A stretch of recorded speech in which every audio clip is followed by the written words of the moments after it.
Best की बेकाबू बस ने दरअसल कई यात्रियों को कल कुचल दिया था, जिसके बाद भांडुप इलाके में हड़कंप मच गया, हाहाकार मच गई। मुंबई के भांडुप में बेकाबू बस ने 13 यात्रियों को रिवर्स करते हुए कुचल दिया। 4 की मौके पर ही मौत हो गई, जबकि 9 यात्री घायल हैं। सबका इलाज इस वक्त चल रहा है। भांडुप बस अड्डे में बस रिवर्स हो रही थी, इसी दौरान ये हादसा हुआ। बस का इंतजार कर रहे यात्री इस बस की चपेट में आ गए और ये सारी तस्वीर, ये पूरी घटना वहां सीसीटीवी में कैद हो गई। इन तस्वीरों को आप गौर से देखिए। यात्री लाइन में खड़े होकर बस का इंतजार कर रहे थे। बस तभी बैक करती हुई आई, कई यात्री इसकी चपेट में आ गए। हॉरिबल तस्वीरें हैं। कुछ लोग तो भागे, अपनी जान बचाने में कामयाब रहे, लेकिन वहीं कुछ लोग इसकी चपेट में आ गए। यह हादसा वहां दुकान पर लगे हुए सीसीटीवी कैमरे में कैद हो गया। मुंबई के भांडुप में मौत का ये रिवर्स गियर देखने को मिला। बस अड्डा और रेलवे स्टेशन के आसपास ही है ये दोनों। ऐसे में ऐसी जगह है जहां पर अमूमन भीड़ ही रहती है। इलाका भी बड़ा तंग है। ऊपर से हॉकर्स यहां पर अवैध कब्जा करके रास्ता ब्लॉक कर देते हैं। ये छोटी सी जगह, बसेस इतनी बड़ी बड़ी, जिसकी वजह से बसों के संचालन में भी बड़ी परेशानी आती है। कल रात इसी का असर ये हुआ कि हाहाकार मच गया। करीब 9:35 बजे के करीब भांडुप वेस्ट रेलवे स्टेशन के नजदीक एक बस का हादसा हुआ, जिसमें जो पेडेस्ट्रियन थे करीब 13 पेडेस्ट्रियन इसमें इंजर्ड हुए थे। सभी पेडेस्ट्रियंस को हमने हॉस्पिटल में रवाना किया। उसमें से 4 जो पेडेस्ट्रियन है उनकी डेथ हुई है, जिसमें 3 महिलाएं हैं और 1 पुरुष है। 9 जो इंजर्ड है उसमें 8 पुरुष और 1 महिला है। जो बस है वो बस का ड्राइवर पुलिस की हिरासत में है। जी बिल्कुल, इसमें बस का मैकेनिकल और टेक्निकल जो इंस्पेक्शन है वो भी होगा। उसके बाद में ही जो एक्चुअली एक्सीडेंट का रियल रीजन है वो पता चल पाएगा। कल रात 10 बजे भांडुप बस अड्डे पर चीख पुकार मच गई। बेस्ट की बस रिवर्स गियर में मौत लेकर आई।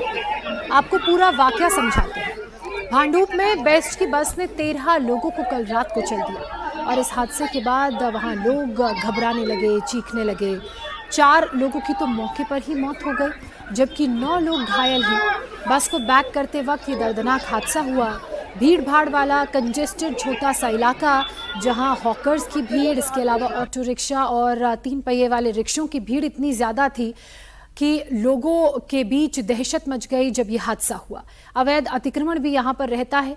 पीड़ित यात्री काम खत्म करके अपने घर जा रहे थे और बस का इंतजार कर रहे थे। वो चबूतरा भी आपने देखा जहाँ खड़े होकर बस का सभी इंतजार कर रहे थे और जैसे ही बस ने रिवर्स गियर लगाया 4 लोगों की मौके पर ही मौत हो गई कुचलने से, जबकि 9 लोग घायल हो गए। ये देखिए, ये वो चबूतरा, यहाँ पर आपको कुछ दुकानें भी नजर आ रही होंगी। लोग खड़े थे बस में चढ़ने के लिए, बस का इंतजार कर रहे थे। मालूम नहीं था, इस बात से अनजान थे कि बस जब रिवर्स गियर लगाएगी तो मौत इस तरह से उनके ऊपर आकर टूटेगी। यह हादसा भांडुप बस अड्डे पर हुआ। हादसे वाली जगह से हमारे सहयोगी दिनेश ने एक रिपोर्ट भेजी है, देखिए। हादसों के शहर मुंबई में कब कहां मौत काल बनकर आ जाएगी यह कहना मुश्किल है। ताजा घटना मुंबई के भांडुप इलाके की है।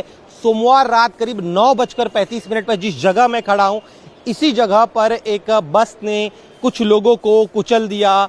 पुलिस के मुताबिक रात करीब 9:30 बजे के दरमियान यहाँ पर इस समय जो आप लोगों को देख रहे हैं, इसी तरह से रात के वक्त यहाँ पर कई सारे यात्री खड़े थे। इसी दौरान ये जो भांडुप स्टेशन वेस्ट के पास का परिसर है, इस जगह पर एक 606 नंबर रूट पर चलने वाली एक बस आती है। बस के दौरान जो ड्राइवर थे वो यहां से यू टर्न लेने का प्रयास करते। इस यू टर्न के दौरान बस जैसे ही इस जगह पर पहुंचती, इसके बाद इस जगह पर आप देखिए किस तरह से अभी जिस तरह से लोग खड़े आपको दिखाई दे रहे हैं, कल रात को भी इसी तरह से यहां पर बड़ी संख्या में यात्री खड़े थे। कुछ अपने घर जाने के लिए इंतजार कर रहे थे बस का, अपनी गाड़ियों का। दूसरे ऐसे भी यात्री थे जिन्हें यहां से किसी और जगह पर जाना था। लेकिन जो सीसीटीवी की तस्वीरें सामने आई है वो बेहद डराने वाली सीसीटीवी की तस्वीरें इसी जगह की है। तस्वीरें अभी भी आप देखिए किस तरह से हादसे के बाद यहाँ पर जो लोग इस दब गए थे बस के पहिए के नीचे, उनके अभी भी जो वस्तु है वो यहाँ पर पड़ी हुई। ये अगर आप इस हिस्से को देखेंगे तो ये बस का हिस्सा है जो इस समय यहाँ पर टूटा हुआ नजर आ रहा है। फिलहाल इस पूरे परिसर को जांच के लिए यहाँ पर जो है पुलिस द्वारा बंद कर दिया गया है। साथ ही में सीसीटीवी के जो विजुअल्स हैं उनकी जांच की जा रही है। बेस्ट प्रशासन का कहना है कि वो इस पूरे मामले की जांच करेगी कि आखिर ये हादसा हुआ क्यों, क्या कोई तकनीकी गड़बड़ी थी जिस वजह से यह हादसा हुआ, या फिर ड्राइवर की चूक थी जिसकी वजह से यह हादसा हुआ। इस हादसे की चश्मदीदों ने क्या कहा वो भी आपको सुनाते हैं। स्थिति बहुत भयंकर हो गई थी, पब्लिक सब यहीं पे थे। लोग हमारे दुकान वालों ने हम लोग ने बस के नीचे से सबको निकाल के साइड में लिया है करके। लेकिन यहाँ पे देखा जाए तो ये बीएसटी की सर्विस बहुत वर्स्ट सर्विस है। यहाँ पे फुटपाथ पे खड़े रहते हैं ना, बहुत सारे खड़े रहते हैं, खड़ा रहने कुछ जगह नहीं रहता है, गाड़ियाँ छूटती है तो लाइनें लगती है, स्टेशन तक लाइन लगती है साहब। तो उसके लिए कुछ करना चाहिए। बहुत तकलीफ है। कल हम लोग सब थे यहाँ पे ही थे, 9:35 को बराबर एक्सीडेंट हुआ। बस एकदम 60 का 70 का स्पीड से बस ने टर्न ले लिया। ये तो खंबे की वजह से हम लोग भी बच गए, लाइट का खंबे की वजह से हम लोग भी बच गए, तो हम लोग भी चले जाते थे। पब्लिक को आने जाने के लिए थोड़ी भी जगह नहीं रहती। यहाँ दुकान वालों को भी तकलीफ है, यहाँ बहुत सी तकलीफ होती है। और जो बस जाती है थोड़ी स्पीड में भी जाती है। छोटा रोड होने की वजह से स्लो चलनी चाहिए, बस बड़ी की है उसको छोटी करनी चाहिए। ये भांडुप स्टेशन का एक ही रोड है, वहाँ से एलबीएस से लेके स्टेशन तक दूसरा कोई रास्ता है नहीं लोगों को निकलने के लिए। लेकिन जैसे ये लोग यहाँ निकलते हैं, यहाँ फेरी वाली बैठते हैं, बाइक्स लगाए रहते हैं, रिक्शा स्टैंड है, और प्लस ये जो छोटा रास्ता होने की वजह से यहाँ बस वालों को भी तकलीफ होता है। एक्चुअली ये जगह ही नहीं है भांडुप स्टेशन में। ड्रीम्स के अंदर में रास्ता ऑलरेडी है वहाँ पे, जो डीपी रोड में बताया गया है, लेकिन उसको ब्लॉक करके रखा है और वहाँ पे पार्किंग, अनऑथराइज्ड पार्किंग वहाँ पे चल रहा है। वहाँ पे अगर बस एलबीएस रोड से वहाँ से अंदर घुसती है और सीधा यहाँ से बाहर निकलती है तो किसी को प्रॉब्लम नहीं हो सकता है यहाँ पे।